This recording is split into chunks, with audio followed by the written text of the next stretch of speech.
Hello दोस्तों, स्वागत है आपका बायो वाइब्स एसपी में। हम क्लास 12th की बायोलॉजी सीरीज को कवर कर रहे हैं, जिसमें पहले चैप्टर का पहला वीडियो अपलोडेड है। और जाइए और बेसिक चीज़ें देखिए और चैप्टर के शुरुआत में किस तरह हमने बेसिक कंप्लीट किया वो चीज़ें कवर कीजिए। दूसरी चीज़ मैं बता दूं, बहुत खुशखबरी वाली चीज़ है कि अब हमारी क्लास ऑनलाइन और ऑफलाइन दोनों मोड में शुरू हो चुकी है। कुछ मेरे विद्यार्थी मेरे साथ जुड़ गए हैं और साथ में आपको ऑनलाइन क्लासें भी मिलती रहेगी। सबसे बड़ी बात ये रहेगी कि अब आपको क्लासें नियमित रूप से मिलेगी। परफेक्ट शाम के समय एक वीडियो अपलोड हो जाएगा, क्योंकि मेरे छोटे भाई अब ऑफलाइन क्लास लेने के लिए रेगुलर आते रहेंगे और उस बहाने अब मैं रेगुलर वीडियो अपलोड करता रहूँगा। चलो तो भाइयों, बिना देरी किए चीज़ों की शुरुआत करते हैं। पहले वीडियो में जितना बताया था उतना मेरे छोटे भाइयों को भी बता दिया है और उससे आगे शुरुआत करते हैं। सभी जुड़ जाओ। एक जैसे ये विद्यार्थी ऑफलाइन क्लास में बैठ के प्रत्येक चीज़ों का आनंद ले रहे हैं, वैसे ही आप अपने घर पर जहाँ भी बैठे हो, आपके सामने स्क्रीन है, तो ऐसा समझना एज ए मैं क्लास में बैठा हूँ, सर मुझे पढ़ा रहे हैं और पूरे डेडिकेट होकर मुझे पढ़ना है। यहाँ जीव विज्ञान की चीज़ें बहुत ही सुलझी हुई, एनसीईआरटी की line to line board exam के अकॉर्डिंग आने वाले बोर्ड एग्जाम में बहुत ही ज़्यादा इनका रोल रहने वाला है। इसलिए चीज़ों को जुड़ो और एकदम अच्छे से देखना। सुनो, get ready, let's continue. Last class में हमने पढ़ा था परागकण, और लास्ट में जाके हमने नर युग्मकोद्भिद के रूप में परागकण बना के छोड़ दिया था। परागकण, नर युग्मक, परागकण, जिसे हम कह सकते हैं पोलन ग्रेन। क्या कह सकते हैं? Pollen grain. ये नर युग्मक है, या फिर मैं कह सकता हूं ऐसे कि ये मेल गैमेट है। इनकी सूत्र गुणिता कैसी होती है? तो सूत्र गुणिता के आधार पर कहा जाए तो इनकी सूत्र गुणिता अगुणित होती है, यानी कह सकते हैं कि ये कैसे होते हैं? अगुणित होते हैं। अगुणित से तात्पर्य ये हुआ कि ये हैप्लॉइड होते हैं। साथ में मैं इनको स्मॉल एन से दर्शा सकता हूं। आकार के आधार पर बात करें तो ये मोस्टली आकार के आधार पर कैसे होते हैं? गोलाकार होते हैं। कैसे होते हैं? गोलाकार होते हैं। और इनके साइज की बात करूं, यानी मोस्टली मैं इनके व्यास की बात करूं कि भाई इनकी साइज कैसी होती है, व्यास कितना होता है, तो लगभग 25 से लगाकर 50 माइक्रोमीटर तक, इसमें माप दे रहा हूं मैं, माइक्रोमीटर में इनका व्यास होता है। चलो, अब हम परागकण को सही व्यवस्थित अध्ययन करने के लिए इनकी बाहर की तरफ जो भित्ति होती है उसको दो भाग में डिवाइड करते हैं, और ये दोनों भित्तियां हमें कंप्लीट स्पष्ट रूप से दिखाई देती है। जैसे कि मैंने ये बनाया परागकण, तो इस परागकण के चारों तरफ इस तरीके से दो भित्तियां होती है। कंप्लीट आपको दो स्पष्ट भित्तियां देखी होगी या दिख रही होगी। इन्हें दो भागों में डिवाइड करता है। ये है बाहरी भित्ति और ये है आंतरिक भित्ति। इनके लिए हम एक चौल शब्द का प्रयोग करेंगे और इनको हम कहेंगे बाह्यचौल, और इन्हें कहेंगे अंतःचौल। इसे कहा जाता है एक्जाइन और इन्हें कहा जाता है इंटाइन। ये है बाह्यचौल, ये है अंतःचौल। ये दोनों इन दो परतों से बने हुए होते हैं। बाह्यचौल होती है जिसे हम कह सकते हैं ये जो बाहरी आउटर वॉल है, ये वाली आउटर वॉल, और ये वाली इनर वॉल है। कंप्लीट यहाँ तक चीज समझ में आ गई होगी। अब सबसे पहले एक आप अच्छी तरह एक चीज ये याद रखना कि परागकण है वो नर युग्मकोद्भिद की प्रथम कोशिका है, यानी कि नर युग्मक बनने की शुरुआत में ये पहला आपको परिणाम मिला है। और ये हम कह सकते हैं अगुणित होता है, और साथ में इनमें क्रोमोसोम्स की संख्या आधी होती है, अगुणित होती है। ये परागकण की सारी बातें हम पढ़ रहे। आगे सुनना कि इनके अंदर जो बाह्यचौल होती है वो बाह्यचौल बहुत ही कठोर भित्ति से निर्मित होती है। बाह्यचौल की सारी बातें करते हैं। कठोर भित्ति होती है, सख्त होती है, मजबूत होती है, और ये किसकी बनी होती है? स्पोरो पॉलिनिन की बनी होती है। किसकी बनी होती है? स्पोरोपोलिनिन की बनी होती है। साथ में ही ये बाह्यचौल असतत होती है। असतत से क्या तात्पर्य हुआ? असतत से ये तात्पर्य हुआ कि कुछ जगह ऐसी होगी जहां पर ये परत अनुपस्थित होगी, और आपको स्पष्ट दिख रहा है यहाँ पर नहीं है। इन्हें जनन छिद्र कहा जाता है, इन्हें जर्मपोर कहा जाता है। बहुत अच्छी तरह समझ में आ रहा होगा कि आउटर वॉल है जिसे हमने कहा है एक्साइन या बाह्यचोल, जो स्पोरोपोलिन की बनी होती है, बहुत ही कठोर होती है, ये असतत होती है, कहीं कहीं पर ये अनुपस्थित होती है और जहां पर ये नहीं होती उसे कहा जाता है जनन छिद्र। और इसी जनन छिद्र से होकर जब पोलन ट्यूब निकलेगी तो यहीं से होकर आगे डेवलप होगी। तो आपको समझ में आ गया होगा कि जनन छिद्र क्या होता है। अब सबसे बड़ी बात बता दूं कि इसके चारों तरफ जो ये स्पोरोपोलिन की बनी हुई परत पाई जाती है, ये परागकणों को अलग अलग अलंकरण देती है। अब सही, अलंकरण क्या होता है? अलंकरण का मतलब हुआ कि अलग अलग आकार तथा डिजाइन प्रदान करती है, और अलग अलग आकार और डिजाइन होने से क्या हो जाएगा, इसका बहुत ज्यादा योगदान है टैक्सोनॉमी में। टैक्सोनॉमी बोलो तो वर्गीकरण विज्ञान, जिसमें हम जीवों को एक से दूसरे से कैसे अलग कर सकते हैं। वहाँ परागकणों की आकृति को देख के भी हम अलग अलग बना सकते हैं, जैसे कि एक जाति दूसरे से अलग है, या फिर हमने कुछ वंश बना दिए, कुछ गण बना दिए, तो हम कह सकते हैं इस गण में आने वाले पादपों का परागकण का बाह्यचोल ऐसा होता है, इस गण में आने वाले पादपों के परागकणों का बाह्यचोल ऐसा होता है। यानी हम टैक्सोनॉमी में इसका उपयोग कर सकते हैं। आगे सुनना, इसके अंदर होती है अंतःचोल। अंदर वाली परत का नाम क्या बता रहा हूं मैं? अंतःचोल, जिसे कहा जाता है इंटाइन। ये बनी होती है सेल्यूलोज और पेक्टिन की। किसकी बनी होती है? सेल्यूलोज, नाम याद रखना, सेल्यूलोज तथा पेक्टिन की बनी होती है, जिसको कह सकते हैं पेक्टोसेल्यूलोज। क्या कहा जाता है? पेक्टोसेल्यूलोज। सुनते रहना भाइयों, पेक्टोसेल्यूलोज, सेल्यूलोज। ठीक, यहाँ मेरे ऑफलाइन में बैठे हुए भाई तो साथ साथ में चीजें लिख रहे हो, बिल्कुल ये तो लिख रहे हैं। आपको जैसे सूटेबल करता है वैसे आप भी करते रहना। अब ये रही अंतःचोल। जब परागनली निकलती है तो ये वाली इनको जगह देती है, लेकिन ये वाली अंतःचोल है जिससे परागनली निकलती है यहाँ से। तो अंतःचोल का काम क्या है? परागनली की स्टार्टिंग, यहाँ से परागनली विकसित होनी शुरू होती है। ये सारी हम बातें किसकी कर रहे हैं? परागकण की बातें कर रहे हैं। किसकी बनी हुई है? सेल्यूलोज और पेक्टिन की बनी होती है। यहीं से अंतःचोल से ही परागनली विकसित होती है और परागकणों का जीव द्रव्य प्लाज्मा झिल्ली से ढका रहता है चारों तरफ। ये रही अंतःचोल और इसके अंदर पाई जाती है एक प्लाज्मा झिल्ली, और उस प्लाज्मा झिल्ली के अंदर पूरे पूरे परागकण का जीव द्रव्य ढका हुआ रहता है। इस तरह कह सकते हैं कि ये परागकण की आउटर वॉल की बातें हुई। अब आते हैं परागकण के अंदर की तरफ। परागकण के अंदर जो पूरा पूरा जीव द्रव्य है, इसके अंदर दो कोशिकाएं होती है। एक काई कोशिका, ये वाली काई कोशिका बड़ी होती है, और काई कोशिका के अंदर जनन कोशिका तैरती हुई मिलती है। तो ऊपर वाली ये वाली है काई कोशिका, वेजिटेटिव सेल, कायिक कोशिका, और ये छोटे वाली है, इसे कहा जाता है जनन कोशिका। सारी बातें आएगी, एक एक कड़ी में आएगी, सारी सीक्वेंस बन के आएगी। सबसे पहले काई कोशिका देखो। काई कोशिका मैंने अभी जस्ट बनाया तब कहा था कि आकार में बड़ी होती है, जनन कोशिका से बड़ी होती है, और इसमें प्रचुर मात्रा में खाद्य पदार्थ संग्रहित होता है। प्रचुर मात्रा में खाद्य पदार्थ, और साथ में इसमें अनियमित आकार का केंद्रक पाया जाता है। अनियमित आकार केंद्रक पाया जाता है। ये मैं किसकी बात कर रहा हूँ? ये मैं काई कोशिका की बात कर रहा हूँ। सुन रहे हो? इसमें प्रचुर मात्रा में खाद्य पदार्थ होता है, यानी कह सकते हैं स्टोरेज ऑफ फूड, और अनियमित आकार का केंद्रक होता है। साथ में ही मैं कह सकता हूं कि ये काई कोशिका, वैसे बता दिया, वापस रिपीट कर देता हूं कि काई कोशिका होती है वो जनन कोशिका के अंदर तैरती हुई मिलती है।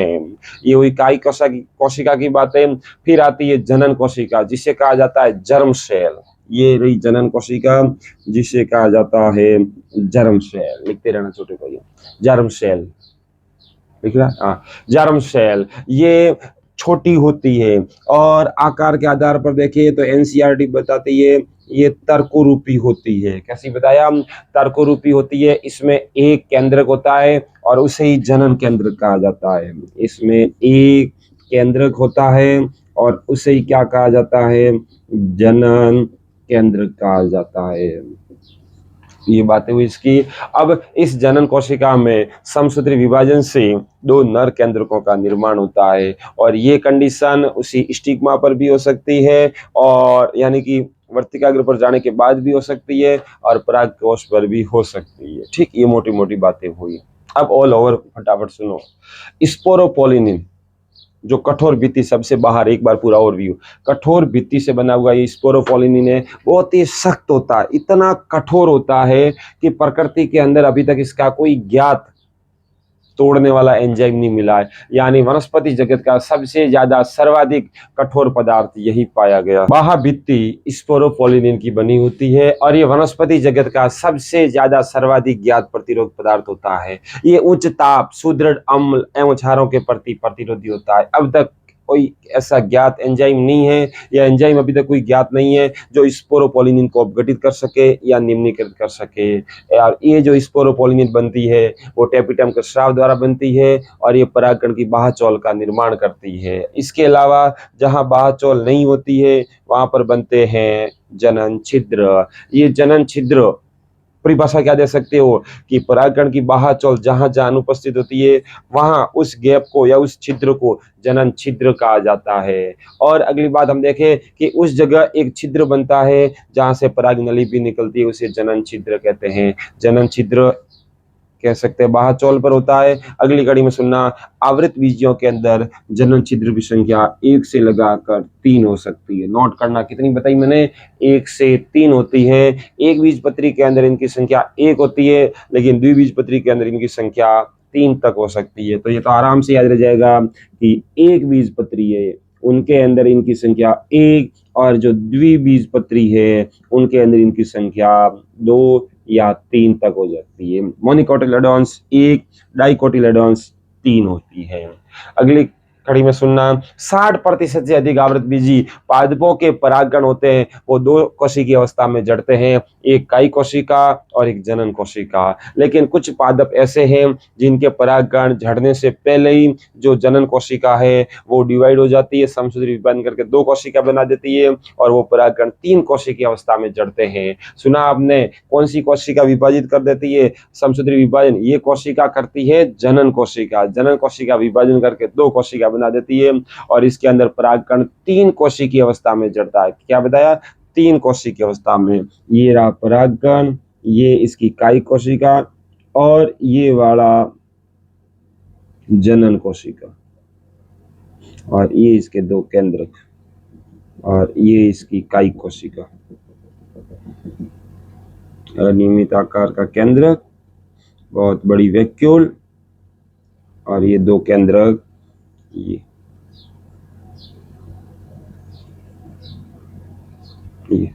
इस टाइप से। अब चीजों को सुनो। अब ये परागकण सभी के लिए इतने हेल्पफुल नहीं होते। ये पराग कुछ लोगों के अंदर एलर्जी भी उत्पन्न करते हैं, यानी कह सकते हैं कि परागकणों द्वारा होने वाली एलर्जी को पराग एलर्जी कहते हैं। परागकण बहुत ही ज्यादा संवेदनशील होते हैं। कैसे होते हैं? संवेदनशील होते हैं और संवेदनशील होने के कारण हमारे अंदर कई साइड इफेक्ट देखने को मिलते हैं। इस पराग के कारण हमारे अंदर श्वसन संबंधित बीमारियां होती है, श्वसन संबंधित साइड इफेक्ट होते हैं जैसे कि दमा, अस्थमा। इसके अलावा कहीं और भी हमारे अंदर श्वसन संबंधित श्वसनी शोथ ऐसी चीजें देखने को मिलती है। ये पराग एलर्जी है। इसके अलावा मैं आपको एक प्रॉपर एग्जांपल बता दूं तो दमा, अस्थमा ये सब पराग उत्पन्न करने वाले एक पादप का एग्जाम्पल लगा सकते हो, गाजर घास। कौन सा याद रख सकते हो? गाजर घास। कौन सा? गाजर घास। कैरेट ग्रास, जिसमें एक एग्जाम्पल आता है प्रॉपर आप याद रख सकते हो। गाजर घास में पार्थेनियम जिसे हम कह सकते हैं गाजर घास। एक और एग्जाम्पल आता है सिनोपोडियम। ये इनके परागकण होते हैं वो पराग एलर्जी उत्पन्न करते हैं, यानी कि हमारे अंदर श्वसन संबंधी दमा, अस्थमा इस प्रकार की गंभीर बीमारियां उत्पन्न करते हैं या साइड इफेक्ट उत्पन्न करते हैं। जवाहर अपने यहाँ का एग्जाम्पल आप देख सकते हो। ठीक, अब इसके बाद पराग कणों द्वारा निकलने वाले उत्पाद को पराग उत्पाद कहा जाता है। पराग उत्पाद या कह सकते हैं पोलन प्रोडक्ट। पोलन प्रोडक्ट, पराग उत्पाद। अब पराग कणों से बनने वाले खाने योग्य पदार्थ पराग उत्पाद कहलाते हैं। पराग कणों के अंदर बहुत ही ज्यादा पोषक तत्व होते हैं और इनका उपयोग हम फूड सप्लीमेंट के रूप में करते हैं। और वेस्टर्न देश के अंदर इनका उपयोग खिलाड़ियों, दौड़ लगाने वाले घोड़े, उनकी बहुत ही ज्यादा स्टेमिना और कैपेसिटी, क्षमता बढ़ाने के लिए भी इनका उपयोग किया जाता है। वहां तो ये टेबलेट के रूप में मिलते हैं। तो कह सकते हैं कि पराग कणों द्वारा बनने वाले उत्पाद जिनका उपयोग हम फूड सप्लीमेंट के रूप में करते हैं उसे पराग उत्पाद कहते हैं। ठीक, इसमें बहुत ज्यादा न्यूट्रिशन होता है, इसलिए हम इनका उपयोग फूड सप्लीमेंट के रूप में या आहार संपूरक के रूप में इसका उपयोग करते हैं। अब हम पढ़ेंगे पराग कणों का जीवन काल कि ये कब तक सर्वाइव कर सकते हैं। तो पराग कणों का जीवन काल, पराग कणों का जीवन काल, पराग कणों का जीवन काल या कह सकते हैं जीवन क्षमता। जीवन क्षमता, एक परागकण पादप से झड़ने के बाद कितने समय तक वो कार्यशील अवस्था में रहता है उसे कहते हैं परागकण का जीवन काल। यहाँ प्लांट से पादप से परागकण झड़ गया और उसके कब तक वो एक्टिव रहेगा, कब तक वो कार्यशील रहेगा, यानी कि वह काल जब तक परागकण कार्यशील रहता है, कार्यशील रहता है, वह उसका जीवन काल या जीवन क्षमता कहलाती है परागकणों की। इन परागकणों की जीवन क्षमता अलग अलग होती है और ये मुख्य रूप से निर्भर करती है तापमान पर, आर्द्रता पर। तो ये किस पर निर्भर करती है? ये निर्भर करती है तापमान पर, आर्द्रता पर। इन दोनों से डिपेंड करती है, कितना टेम्परेचर मिल रहा है, कितनी आर्द्रता मिल रही है, उस पर ये डिपेंड करते हैं। जैसे कि मैं कुछ बता दूं आपको, अनाज वाले पादप होते हैं जैसे गेहूं, चावल, धान इत्यादि के अंदर परागकणों का जीवन काल केवल 30 मिनट तक होता है। केवल कितना मैंने बताया है? 30 मिनट। कौन कौन से? चावल, धान, गेहूं, ये धान ही है वैसे, चावल वगैरह ये इनका। और इसके अलावा रोजेसी, लेग्यूमिनेसी, सोलेनेसी पादपों के कुल है या फिर इन कुल के अंदर पादपों के परागकणों का जीवन काल कई महीनों तक हो सकता है। रोजेसी, लेग्यूमिनेसी, सोलेनेसी इन पादपों के परागकणों का जीवन काल कई महीनों तक होता है। ये याद रखना। कौन कौन से बताया है? लेग्यूमिनेसी, रोजेसी, सोलेनेसी, इनका जीवन काल, इनके परागकणों का जीवन काल कई महीने तक का होता है।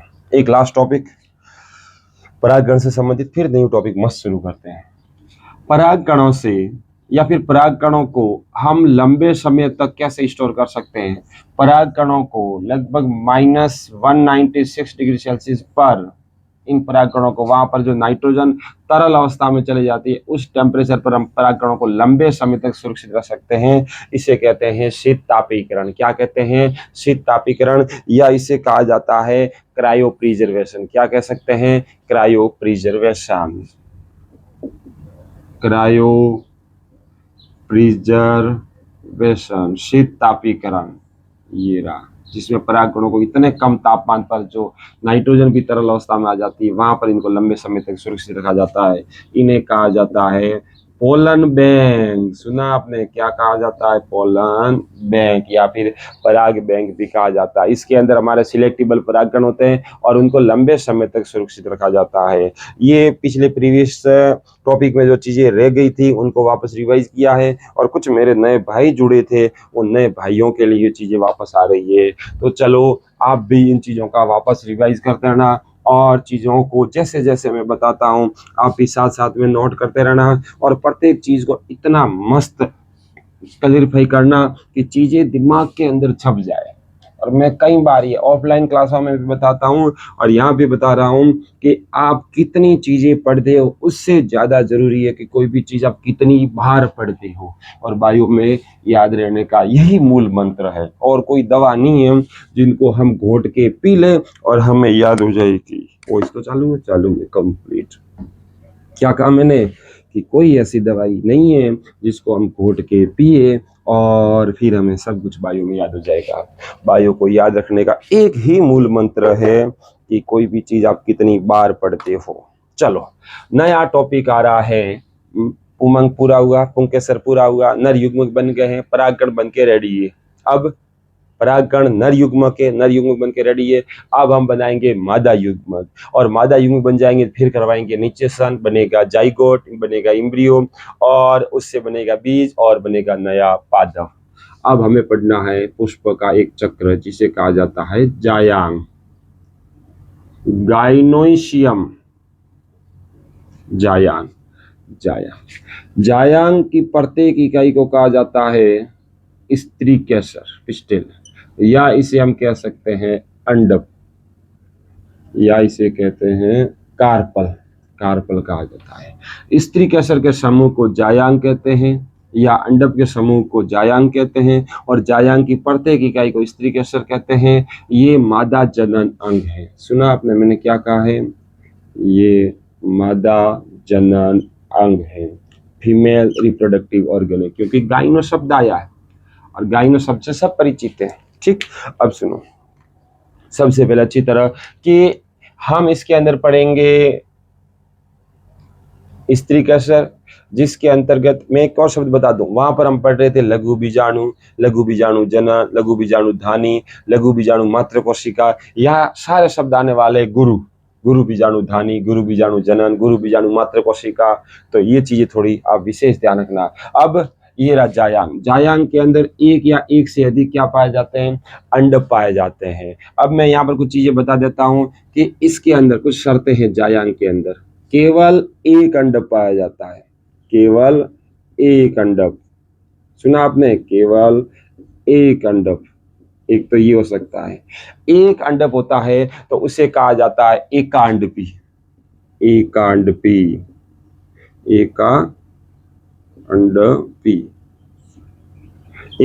क्या कहा जाता है? एकांडपी कहा जाता है। जैसे कि आपने एग्जाम्पल तो ये, तो एकांडपी क्या था याद आ जाएगा, आम, नारियल, इस टाइप से।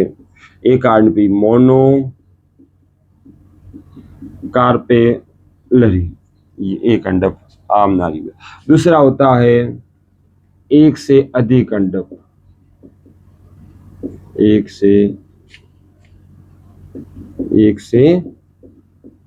अधिक अंडप, इसे कहा जाता है बहुअंडपी। क्या कह सकते हैं? बहुअंडपी। एक अंडपी, एक से ज्यादा अंडप, बहुअंडपी, इसे कहा जाता है पॉली कार्पेलरी। अब एक से ज्यादा अंडप पाए जाते हैं तो वो सभी आपस में जुड़े हुए हैं, एक स्वतंत्र है। मैंने क्या कहा? यदि जायांग में एक से ज्यादा अंडप पाए जाते हैं तो उसे कहते हैं बहुअंडपी, और वो सारे अंडप आपस में जुड़े हुए हैं, आपस में संयुक्त है, या फिर सब अलग अलग है। तो बहुअंडपी की भी दो कंडीशन हुई। एक कौन सी हुई? एक हुई कि ये सारे अंडप स्वतंत्र है या सारे जुड़े हुए हैं। ये सारे जुड़े हुए हैं तो उसे कहा जाता है युक्तांडपी। सुना आपने? क्या कहा? युक्तांडपी। इसके अंदर जो अंडप होते हैं वो सभी आपस में फ्यूज्ड रहते हैं, सारे कार्पल होते हैं वो आपस में फ्यूज्ड रहते हैं, आपस में जुड़े रहते हैं। इसका एग्जाम्पल, मोस्ट पॉपुलर एग्जाम्पल अफीम, जिसे हम कह सकते हैं पेपावर, सोमनीफेरम या पेपर भी कहते हैं, सोमनीफेरम। सारे अंडप आपस में जुड़े हुए हैं। युक्तांडपी। एक आता है व्युक्तांडपी, इसके अंदर सारे अंडप पृथक होते हैं। यानी व्युक्तांडपी के अंदर कह सकते हैं कि इसमें जितने भी अंडप होते हैं वो सब कैसे रहते हैं? पृथक रहते हैं, आपस में जुड़े हुए नहीं रहते हैं। यानी स्त्री केसर में ऐसे अंडप जो सारे कैसे होते हैं? अलग अलग होते हैं। अंडप अलग अलग, एग्जाम्पल तो एनसीईआरटी एक ही बताती है, माइसिलिया, चंपा। ये अब हमने एक जायांग या स्त्री कैसर का हमने पैटर्न बना दिया है। अब हम स्त्री कैसर या फिर अंडक को पढ़ेंगे। सुनो तो, सबसे पहले इसकी संरचना को पढ़ लेते हैं। मार्कर थोड़ा चेंज कर देते हैं। सबसे पहले सुनो, हम एक स्त्री कैसर की संरचना पढ़ेंगे। स्त्री कैसर के अंदर या अंडक के अंदर कौन कौन सी संरचना आती है? तो स्त्री कैसर के अंदर सबसे पहले मैं आपको बता दूं, 3 संरचना आती है। एक सबसे ऊपर की संरचना मंच लाइक स्ट्रक्चर,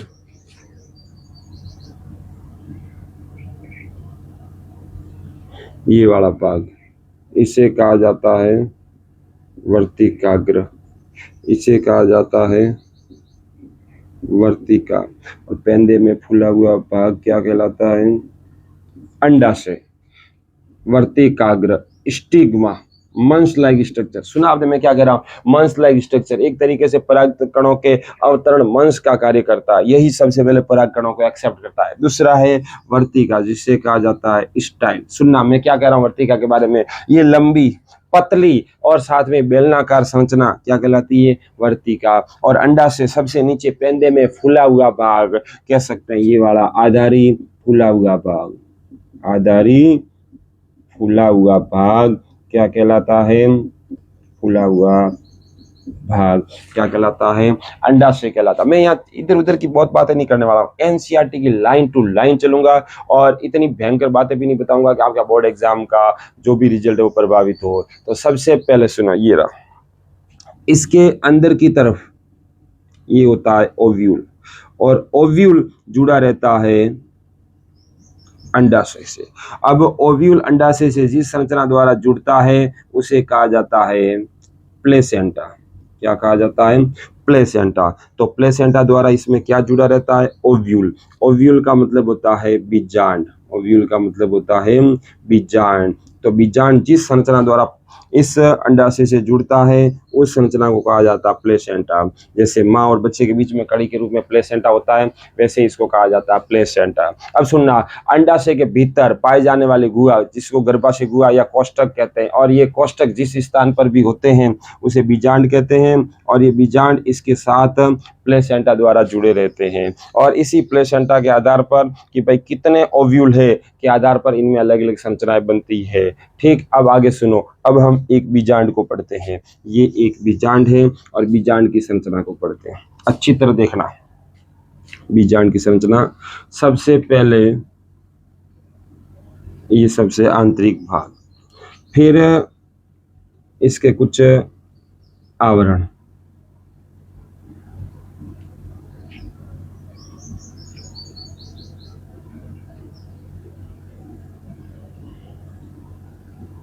ये रहा,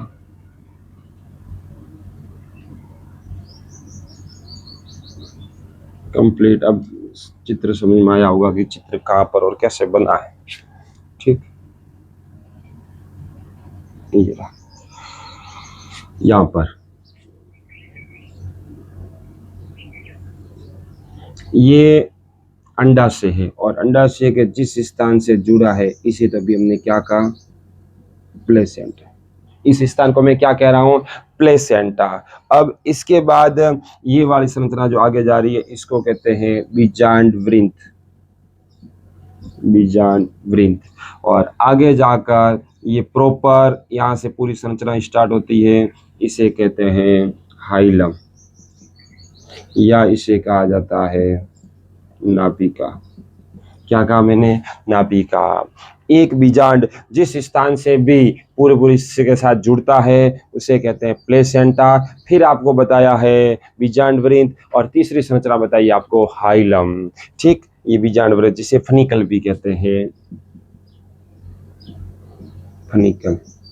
ठीक, अब इसके अंदर आते हैं तो सबसे पहले ये बीजांड, और ये बीजांड के अंदर यहाँ पर 2 अध्यावरण है, और जहाँ अध्यावरण नहीं है ये वाला भाग बीजांड द्वार कहलाता है। ये बीजांड द्वार कहलाता है, बीजांड द्वार कहलाता है। और ये इसका शिरा है, ये उस साइड ले लेते हैं, ये है बीजांड द्वारी शिरा। बीजांड द्वारी शिरे के विपरीत साइड जो होता है उसे कहा जाता है निभाग। क्या कहा जाता है? निभाग, कैलेजल भाग, कैलेजा। क्या कहते हैं? निभाग, या फिर उसे कहा जाता है कैलेजा। लगभग सारे नाम दिमाग में आ रहे होंगे। अब ये वाला एक, और अगर ये आया होता तो ये दो क्या है इसके? आवरण। इसे कहा जाता है अध्यावरण, इंटेगुमेंट। और ये अध्यावरण दो होते हैं, बाहा होता है उसे बाहा अध्यावरण कहते हैं, अंत होता है उसे अंत अध्यावरण कहते हैं। बाहा अध्यावरण, अंत अध्यावरण। अध्यावरण को कहते हैं इंटेगुमेंट, इंटेगुमेंट्स, और अंत अध्यावरण। ये अध्यावरण आगे जाकर, ये बीजांड के अध्यावरण आगे जाकर बीज के आवरण बनाते हैं, बीज के आवरण। तो सीड कोड कहाँ से बनते हैं? सीड कोड बनते हैं इसी इंटेगुमेंट से। प्लेसेंटा, बीजांड वृंत, हाइलम, बीजांड द्वारी शिरा, बीजांड द्वार, सामने की साइड होता है उसे कहते हैं निभाग, और इसके बीच में जो मृदुत कोशिकाओं से भरा हुआ पूरा पदार्थ होता है उसे कहा जाता है बीजांडिकाय। बीजांडकाय। न्यूसेलस कैसी कोशिका होती है? मृदुतक कोशिकाओं से भरा हुआ होता है ये वाला। ठीक, यहाँ तक चीजें कंप्लीट। अब सुनो, इसके अंदर सारे भाग आ गए। अब सबसे अंदर चले जाते हैं तो ये वाली संरचना, इसे कहा जाता है भ्रूणकोश, भ्रूणकोश। और यही मादा युग्मकोद्भिद है, मादा युग्मकोद्भिद। यहाँ पर बाकी वाला सभी द्विगुणित है, लेकिन जब ये बन के रेडी हो जाएगा तो ये एक अगुणित होगा। बाकी सब पूछा जाए बीजांड या फिर अध्यावरण, बीजांड काय, बीजांड वृंत, इस सब की कोशिका कैसी होती है? द्विगुणित होती है। अब लगभग इसमें अंत आवरण या अंत अध्यावरण, बाह्य अध्यावरण, बीजांड द्वारी शिरा, फनिकल, लगभग सारी चीजें आ चुकी है। अब सुनना, अब हम एक एक को मैं फटाफट बता देता हूँ। सबसे पहले बीजांड वृंत, एक वृंतनुमा डंठल होता है जो अंदर की ओर पाए जाने वाले बीजांड है वो अपरा से जुड़ता है। अपरा बोलो, प्लेसेंटा बोलो, मैंने प्लेसेंटा बोल दिया। अपरा से जुड़ता है, उससे कहते हैं बीजांड वृंत। और बीजांड वृंत दूसरी साइड किससे जुड़ता है? नाभिका से, हाइलम से जुड़ता है। और फिर आता है इसके अंदर बीजांड काय। बीजांड काय बता दिया है, जो किसका बना होता है? बीजांड काय। बीजांड काय यहाँ पर न्यूसेलस, बीजांड नहीं, केवल बीजांड काय पूरा, जो मृदुत कोशिका को बना होता है। इसके बाद दो आवरण होते हैं जिसे अध्यावरण कहा जाता है, इंटेगुमेंट कहा जाता है। और फिर इससे आगे बढ़ते हैं तो इसके बाद फिर आते हैं अंदर की तरफ भ्रूणकोश, या इसे कहा जाता है एम्ब्रियो सेक। ये है बीजांड द्वारी भाग, जहाँ से होकर अंदर परागकण प्रवेश करेंगे। निभाग आ गया, भ्रूणकोश आ गया। अब हमें पढ़ना है आगे गुरु बीजाणु जनन। चित्र शायद समझ में आ रहा होगा।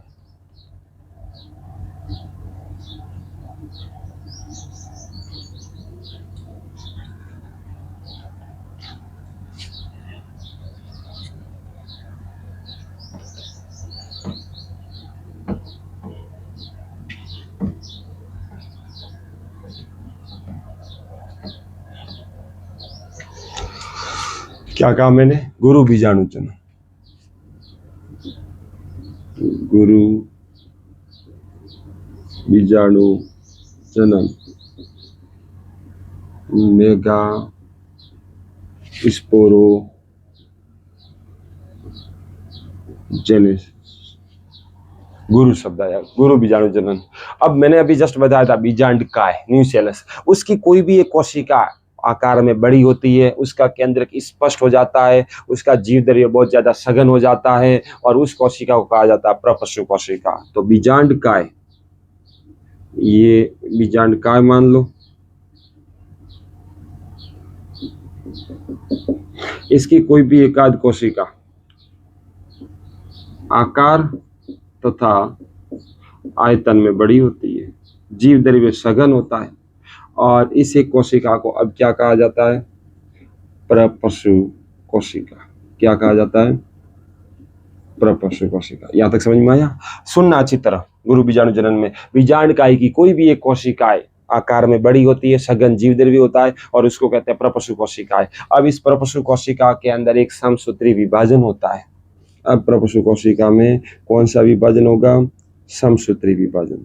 और समसूत्री विभाजन से दो कोशिका बनेगी। समसूत्री विभाजन से समान गुणसूत्रिता या समान सूत्र गुणिता बताने वाली दो कोशिका बनेगी। एक तो बनेगी भित्तीय कोशिका, सुनना आप, केवल सुनते जाना।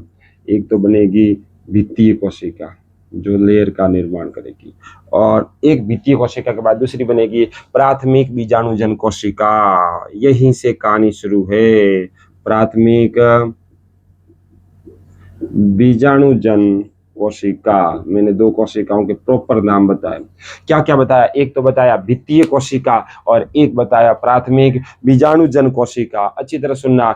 जो प्राथमिक यहाँ पर भित्तीय कोशिका बताया है, ये बीजांड की भित्ति का निर्माण करती है, जबकि प्राथमिक बीजाणुजन कोशिका बताया है, ये गुरु बीजाणु मात्र कोशिका की तरह कार्य करती है। तो बीजांड के चारों तरफ जो आवरण में बता रहा हूँ कई टाइम से कि प्राथमिक भित्तीय कोशिका से बनता है, ये जो भित्तीय कोशिका बनी है यही आगे जाकर प्राथमिक भित्तीय कोशिका और यही आगे जाकर प्राथमिक बीजाणुजन कोशिकाएं, माफी चाहता हूं, जो भित्तीय कोशिका बनी है ये बीजांड की भित्ति का निर्माण करेगी, बीजांड की भित्ति बनाएगी,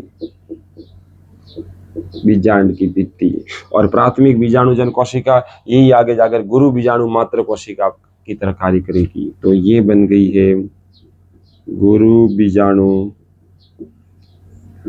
मात्र कोशिका, गुरु बीजाणु मात्र कोशिका। अब यहाँ पर गुरु बीजाणु मात्र कोशिका में क्या होगा? अर्धसूत्री विभाजन होगा। सुनते जाओ। एक कोशिका थी जिससे बनी प्रपशु कोशिका।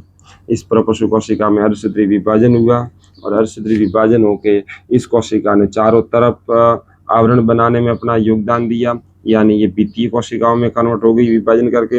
और अंदर वाली कोशिका थी प्राथमिक बीजाणुजन कोशिका, जिसको गुरु बीजाणु मात्र कोशिका कहते हैं, ये वाली। अब इसमें क्या हुआ? अर्धसूत्री विभाजन हुआ। और अंदर की बात बता रहा हूँ, ये वाली अर्धसूत्री विभाजन द्वारा 1, 2, 3 और 4 द्विगुणित थी और 4 अगुणित कोशिका बनी। सुनना, 4 अगुणित कोशिका बनी और इन चारों को क्या कहा जाता है? गुरु बीजाणु। यानी कितने गुरु बीजाणु बने? यहाँ पर 4 गुरु बीजाणु बने। 4 गुरु बीजाणु बनते हैं और इसे ही कहा जाता है गुरु बीजाणु जनन। गुरु बीजाणु मात्र कोशिका में अर्धसूत्री विभाजन द्वारा 4 गुरु बीजाणु बनते हैं, इसे गुरु बीजाणु जनन कहते हैं। और इनमें से 3 होती है वो नष्ट हो जाती है, 3 नष्ट हो जाती है और एक आगे वृद्धि करती है। और यही आगे जाकर गुरु बीजाणु आगे जाकर कार्यशील रहता है, कार्यशील गुरु बीजाणु। और यही आगे जाकर कार्यशील गुरु बीजाणु एक कंप्लीट भ्रूण कोश का निर्माण करता है। भ्रूण कोश या मैं कह सकता हूँ इम्ब्रियो शेप। अब ये कैसा है? अगुणित। समझ में आया कि नहीं आया? फटाफट सुनते जाओ। एक बार पुनः चीजों को फटाफट देखो। बीजांड काई की कोई भी एक कोशिका है, आकार और आयतन में बड़ी होती है। आकार और आयतन में बड़ी होने के बाद इसमें सबसे पहले समसूत्री विभाजन होता है और समसूत्री विभाजन होने से 2 कोशिका बनती है। एक तो बनती है भित्तीय कोशिका, प्राथमिक भित्तीय कोशिका। ये बन गई प्राथमिक भित्तीय कोशिका जो आगे जाकर बीजांड भित्ति का निर्माण करेगी। कंप्लीट इस चीज में तो कोई दिक्कत नहीं है, ठीक। एक बीजांड काई की कोशिका जो आकार और आयतन में बड़ी हुई है और समसूत्री विभाजन करेगी, इसको कहते हैं प्रपशु कोशिका। और प्रपशु कोशिका समसूत्री विभाजन करके 2 कोशिका बनाती है। एक कोशिका बनाएगी जिसको कहा जाता है प्राथमिक भित्तीय कोशिका। ये आगे जाकर प्राथमिक भित्तीय कोशिका आगे जाकर बीजांड भित्ति का निर्माण करेगी। और ये वाली है, इसे कहा जाता है बीजाणुजन कोशिका। क्या कहा जाता है? बीजाणुजन कोशिका, या कह सकते हैं प्राथमिक बीजाणुजन कोशिका। अब प्राथमिक बीजाणुजन कोशिका आगे जाकर गुरु बीजाणु मात्र कोशिका की तरह व्यवहार करती है। ये होगी गुरु बीजाणुजन मात्र कोशिका। इसमें होगा अर्धसूत्री विभाजन, बनेगी 2 होगा अर्धसूत्री विभाजन पूरा, फर्स्ट और सेकंड, और 4 कोशिका बनेगी। यही है 4 गुरु बीजाणु, और 4 गुरु बीजाणु में से 3 हो जाती नष्ट और आगे एक रहती है कार्यशील, और यही आगे जाकर कार्यशील गुरु बीजाणु आगे जाकर भ्रूण कोश बनता है। सुनना, अब इसके अंदर की कोशिका कैसी है? अगुणित। कैसी है? अगुणित। थोड़ा मार्कर चेंज कर देते हैं, आगे सुनो। अब मजेदार चीजें आने वाली, बहुत शानदार, इतनी जबरदस्त आने वाली, प्रत्येक चीज को हम एकदम प्रॉपर डायग्राम ले पढ़ेंगे। सुनो,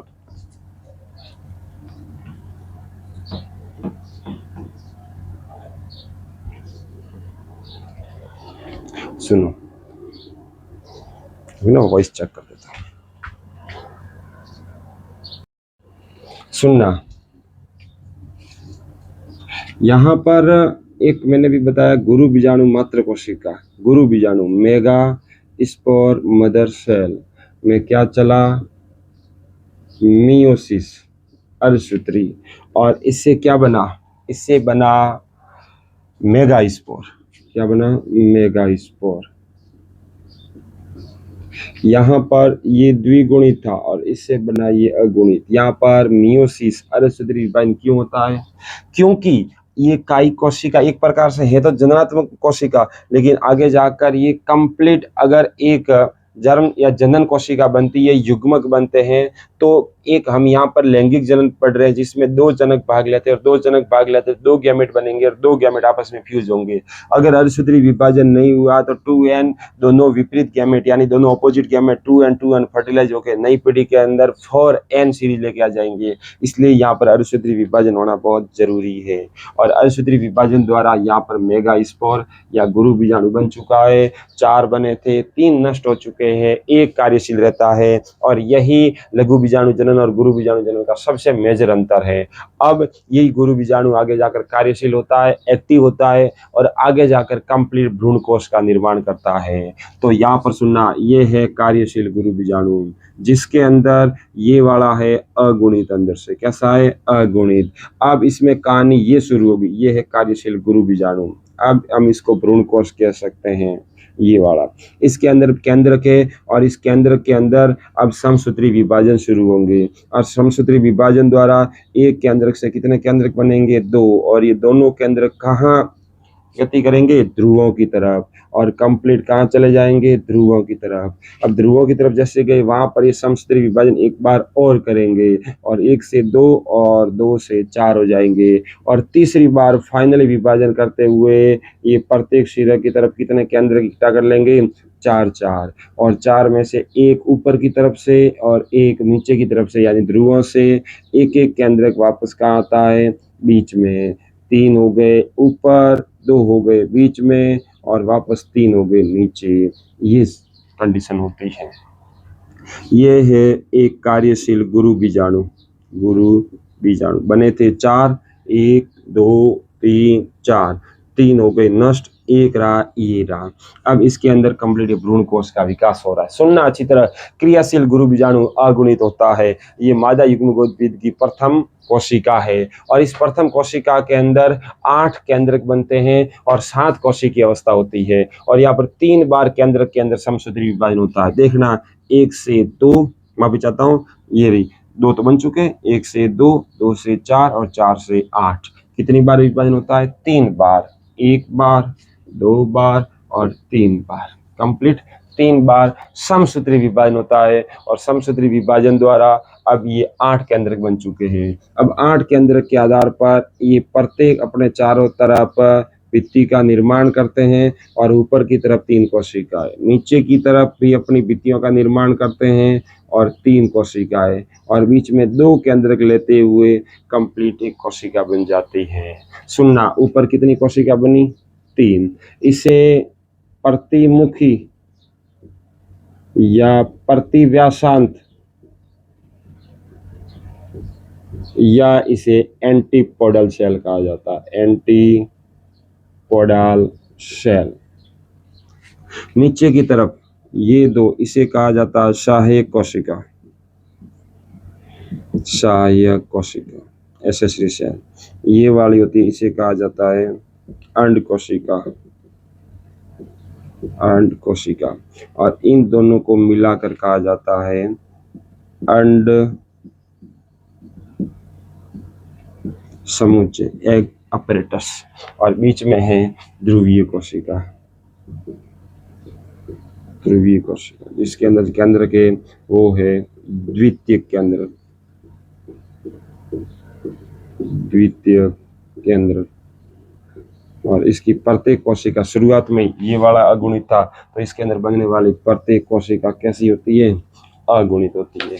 ये भ्रूण कोश की कंप्लीट संरचना, जिसके अंदर कोशिकाएं 7 और केंद्र के 8, ये है एम्ब्रियो सेक। ऊपर की तरफ 3 है प्रतिमुखी कोशिकाएं। अब बीच में है ध्रुवीय केंद्रक, माफी चाहता हूँ, ध्रुवीय कोशिका, या जिसे कहा जाता है द्वितीय केंद्र, यानी 2 केंद्रक बन जाते हैं। और सबसे नीचे है 2 सहायक कोशिका और एक बीच में है अंड कोशिका, और इनको कहा जाता है अंड समुच्चय। आगे सुनना, अब ये भ्रूण कोश एकदम बन के रेडी है। अब यहाँ पर देखा जाए तो चारों तरफ जो बीजांड है वो द्विगुणित है, बीजांड की प्रत्येक कोशिका द्विगुणित है। फिर हम कह सकते हैं गुरु बीजाणु मात्र कोशिका जो शुरुआत में बनी थी वो भी द्विगुणित थी, लेकिन एक क्रियाशील गुरु बीजाणु बनता है वो अगुणित होता है। और मादा युग्मकोद्भिद के रूप में जो भ्रूण कोश बना है वो भी अगुणित होता है। तो भ्रूण कोश कैसी कोशिकीय अवस्था और कैसी केंद्र की अवस्था होता है पूछे तो 7 कोशिकीय और 8 केंद्र की, 1 2 3 4 5 6 7, 7 होती है कोशिका, 7 होती है कोशिका, 1 2 3 4 5 6 7 8, 8 होते हैं न्यूक्लियस, न्यूक्लियस, सुना कितने होते हैं? 8 होते हैं न्यूक्लियस। आगे सुनना, अब आवृत बीजियों के अंदर नर युग्मक के रूप में परागकण बनते हैं और मादा युग्मक के रूप में ये भ्रूण कोश बनता है। अब यहाँ तक चीजें कंप्लीट हुई। अब हमने क्या कहा था? नर युग्मक बन जाते हैं, मादा युग्मक बन जाता है, फिर उसका निषेचन करवाएंगे। लेकिन निषेचन करवाने के लिए एक आध युग्मक को दूसरे युग्मक के पास तक तो आना पड़ेगा, नहीं आना पड़ेगा? यानी नर युग्मक को मादा युग्मक तक और मादा युग्मक को नर युग्मक तक तो आना ही होगा। सही बात, सही बात, सही बात। सुनो, मेल गैमेट बनके रेडी है, फीमेल गैमेट बनके रेडी है, तो आपस में फर्टिलाइज होने के लिए या तो मेल गैमेट को फीमेल गैमेट तक पहुंचना पड़ेगा या गैमेट फीमेल गैमेट को मेल गैमेट तक, यानी कह सकते हैं एक आध को तो ट्रैवल करना ही पड़ेगा। लेकिन मैं बता दूं दोनों में से एक भी गतिशील नहीं होते, दोनों ही गतिशीलता के आधार पर कैसे होते हैं? अगतिशील होते हैं। कैसे होते हैं?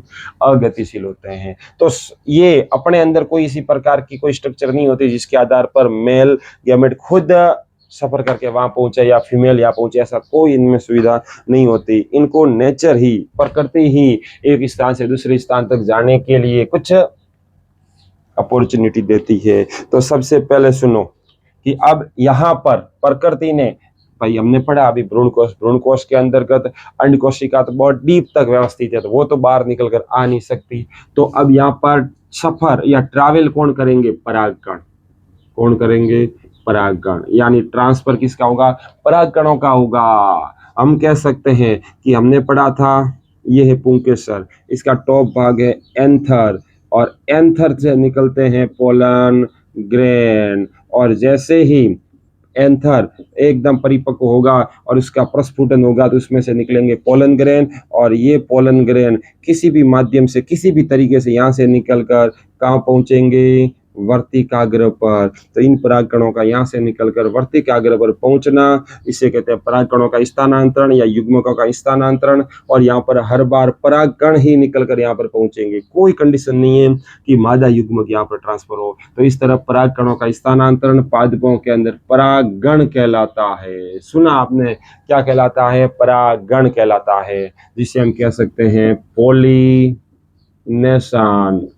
नर जनन अंग, परागकोश से परागकण निकलकर मादा जनन अंग वर्तिकाग्र तक ट्रांसफर होना परागण कहलाता। बहुत डिटेल परिभाषा, ठीक। अब परागण 2 प्रकार का होता है। परागण 2 प्रकार का होता है। कौन कौन से? एकदम अच्छे से बनाते हैं, एकदम पूरा डिटेल में, चीजें एकदम प्रॉपर होनी चाहिए। अब परागण में होगा क्या? परागकण परागकोश से निकलकर वर्तिकाग्र तक पहुंचेंगे। सुना आपने? परागण के प्रकार, परागण के प्रकार, यानी कि परागकण निकलकर कहाँ जा रहे हैं? परागकोश से निकलकर वर्तिकाग्र तक जा रहे हैं। अपना ही पादप है, या फिर दूसरा कोई पादप है या अपना ही पुष्प के आधार पर परागण दो प्रकार का होता है। एक तो होता है स्वपरागण, स्वपरागण, एक होता है पर परागण। सुना आपने, एक होता है स्वपरागण और एक होता है पर परागण। सेल्फ पॉलिनेशन और क्रॉस पॉलिनेशन। स्वपरागण को कहा जाता है सेल्फ पॉलिनेशन और इसे कहा जाता है क्रॉस पॉलिनेशन। ये दो प्रकार का परागण है। स्वपरागण है, इस स्वपरागण को हम अध्ययन की सुविधा के लिए एनसीईआरटी जैसे टोटल 3 भागों में डिवाइड करती है, लेकिन हम इसको 2 भागों में डिवाइड करेंगे। एक इसके अंदर आएगा स्वयुग्मन। स्वयुग्मन सुनना, क्या कहा मैंने, स्वयुग्मन, जिसे कहा जाता है ऑटोगैमी। और एक आता है सजात पुष्पी परागण। क्या कहा मैंने, एक तो होता है स्वयुग्मन और एक होता है सजात पुष्पी परागण, जिसको कहते हैं जिटनोगैमी। जिटनोगैमी ये, और उसे कहते हैं क्रॉस पॉलिनेशन। क्रॉस पॉलिनेशन को परनिचेशन भी कहते हैं। ये थोड़ी जानकारी के लिए याद रखना, परनिचेशन यानी अपने ही प्लांट पर नहीं हो रहा, इसलिए इसको परनिचेशन या फिर इसको जीनोगैमी भी कहते हैं या फिर इसको एलोगैमी भी कहते हैं। क्या कहते हैं, एलोगैमी। ये सारे नाम इसके हैं, एलोगैमी। क्या कहा, एलोगैमी। अब इसमें कंडीशन क्या होती है, फटाफट सुनो। कंडीशन भाइयों ये होती है कि इसके अंदर सबसे पहले क्या बताया, स्वपरागण। जैसे कि एक प्लांट है, फटाफट सुनते जाओ ना, हमें केवल समझना है। यहाँ पर एक पुष्प है और इस पुष्प के ये है इसका अंडाशय, ये इसकी वर्तिकाग्र और यहाँ से निकला हुआ पुंकेसर। पुंकेसर एक ही पुष्प के परागकोश से निकलकर परागकण उसी पुष्प के वर्तिकाग्र पर गिरे, स्वयुग्मन। एक प्लांट है, इसके एक पादप के एक पुष्प से पुंकेसर से परागकण निकलकर उसी पुष्प, माफी चाहता हूं, उसी पादप के दूसरे पुष्प पर गिरे। यानी प्लांट सेम है लेकिन पुष्प चेंज हुआ है। यहाँ पर न प्लांट चेंज हुआ न पुष्प चेंज हुआ, एक ही पुष्प के बीच में परागकण। यहाँ पर प्लांट सेम है लेकिन उसी प्लांट यानी एक ही प्लांट के एक पुष्प से परागकण निकलकर उसी प्लांट के दूसरे पुष्प पर गिरे, सजात पुष्पी परागकण। यहाँ पर केवल पादप की जाति सेम रहेगी लेकिन एक ही जाति के एक प्लांट से परागकण निकलकर उसी जाति के दूसरे पादप के पुष्प पर गिरते हैं, उसे कहते हैं परपरागण। कंप्लीट है सर। सेम पुष्प चेंज लेकिन प्लांट सेम, जाति सेम लेकिन प्लांट चेंज। कंप्लीट है कि नहीं। सबसे पहले स्वपरागण। स्वपरागण परागण की वह विधि जिसमें परागकण परागकोश से निकलकर स्त्री केसर या फिर वर्तिकाग्र पर स्थानांतरित होते हैं, उसे कहते हैं स्वपरागण। और अपने ही पादप के ऊपर अपनी ही जाति पर ट्रांसफर होते हैं। इसमें सबसे पहला आता है स्वयुग्मन, जब एक ही पुष्प के परागकोश से परागण निकलकर उसी पुष्प के वर्तिकाग्र पर स्थानांतरित होते हैं, उसे कहते हैं स्वयुग्मन, ऑटोगैमी। फिर आता सजात पुष्पी परागण, जब एक ही पौधे के पुष्प से परागण निकलकर या जड़कर उसी पादप के दूसरे पुष्प के वर्तिकाग्र पर स्थानांतरित होते हैं, तो उससे कहते हैं जिटनोगैमी, सजात पुष्पी परागण। परागण के आधार पर पुष्प दो प्रकार के होते हैं, एक तो होते हैं अनुन्मीलिय। किसके आधार पर, मैंने कहा सजात पुष्पी परागण के आधार पर या परागण के आधार पर पुष्प दो प्रकार के होते हैं। एक तो होते हैं अनुन्मीलिय, अनुन्मीलिय, और दूसरे होते हैं उन्मीलिय, उन्मीलिय। दो प्रकार के पुष्प होते हैं। ठीक, अब देखो सबसे पहले आप इस तरह देखो कि अनुन्मीलिय, अनुन्मीलिय का मतलब ऐसे पुष्प जो बंद यानी खिलते नहीं हैं, यानी ऐसे पुष्प जो बंद रहते हैं, यानी कह सकते हैं क्लोज्ड रहते हैं, खिलते नहीं हैं, खिलते नहीं है, उसे कहा जाता है अनुन्मीलिय पुष्प। और इसके एग्जाम्पल है वायोला या वायोला, कनकोआ, और एक एग्जाम्पल आता है ऑक्जेलिस।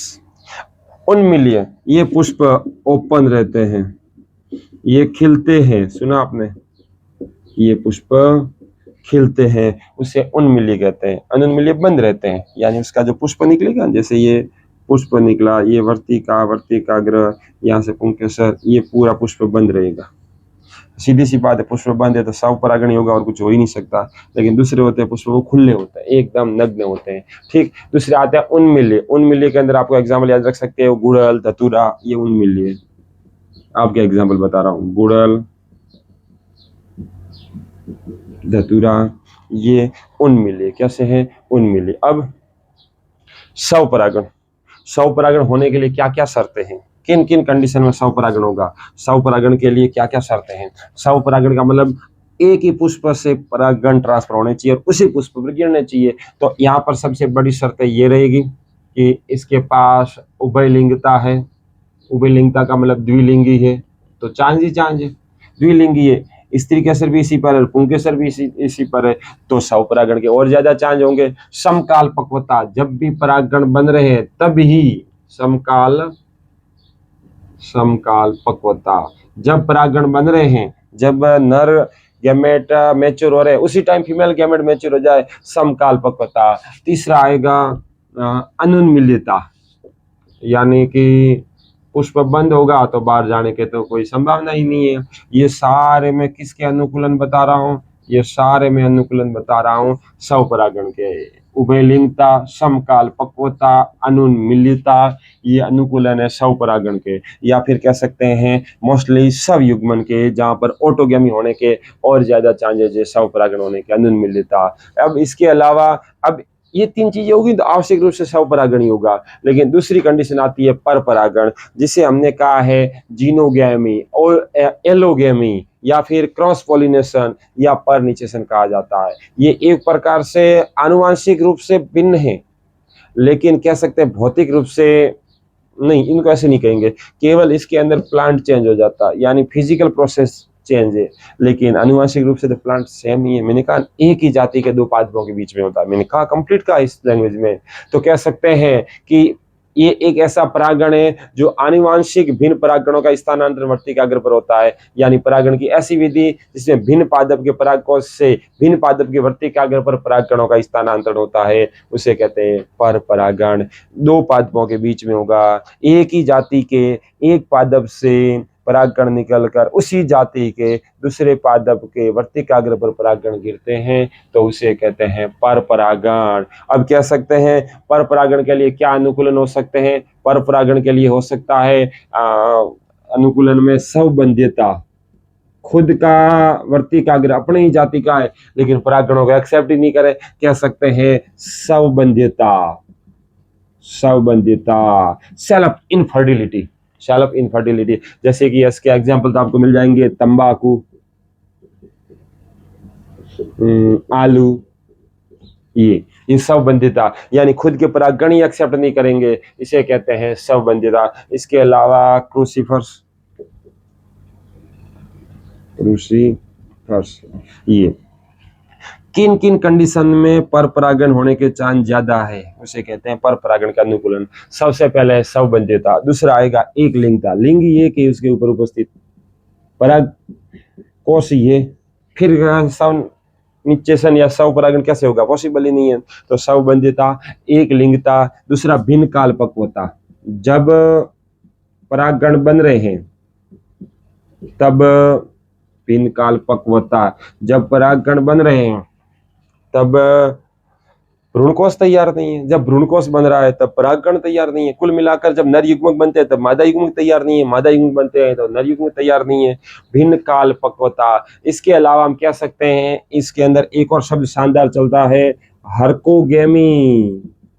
ये शब्द सुनने में और इसके बारे में बताने में चीजें बहुत अलग होती है, इसलिए अच्छी तरह समझना हर्कोगेमी क्या होता है।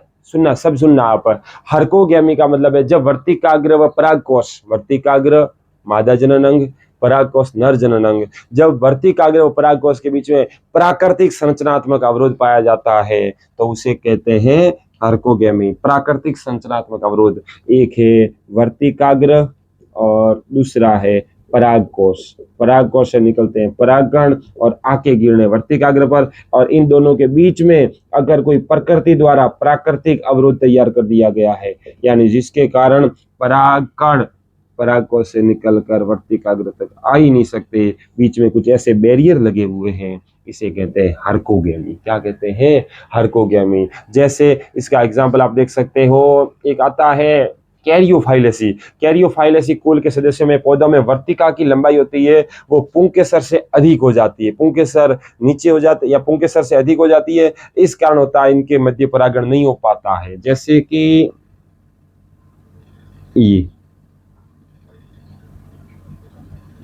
ये वर्तिका और ये बेचारा परागकोश, क्या इसके परागण यहाँ से यहाँ तक पहुंच सकते हैं? नहीं, वो बहुत ही ज्यादा हाइट में बढ़ गए हैं, प्राकृतिक अवरोध हो गया। किसकी बात कर रहा हूं मैं? कैरियोफाइलेसी। क्या बता रहा हूं मैं? कैरियोफाइलेसी। ऐसी कंडीशन याद रख सकते हो, कैरियोफाइलेसी। कैरियोफाइलेसी उनके अंदर ये देखने को मिलेगा। दूसरा आता है विषम वर्तिकात्व। विषम वर्तिकात्व में क्या होगा? इसके अंदर एक पुष्प जिसमें वर्तिका लंबी व पुंकेसर छोटे रह जाता है, उसे कहते हैं विषम वर्तिकात्व। ये यहीं रखो या फिर यहां ले लो, विषम वर्तिकात्व, जिसके अंतर्गत कह सकते हैं वर्तिका बहुत लंबी हो जाती है, पुंकेसर छोटे रह जाते हैं। सुना आपने विषम वर्तिकात्व में? और इसके अंदर लगभग वैसे दोनों कंडीशन बनती है, दोनों प्रकार के पुष्प बनते हैं विषम वर्तिकात्व में। आप एग्जाम्पल याद रख सकते हो, एक पुष्प आता है प्रिमुला। हाँ, प्रिमुला। इसमें दो प्रकार के पुष्प बनते हैं, इसमें दो प्रकार के पुष्प बनते हैं। एक पुष्प जिसमें वर्तिका लंबी और पुंकेसर छोटी हो, और दूसरे कंडीशन में क्या होगा?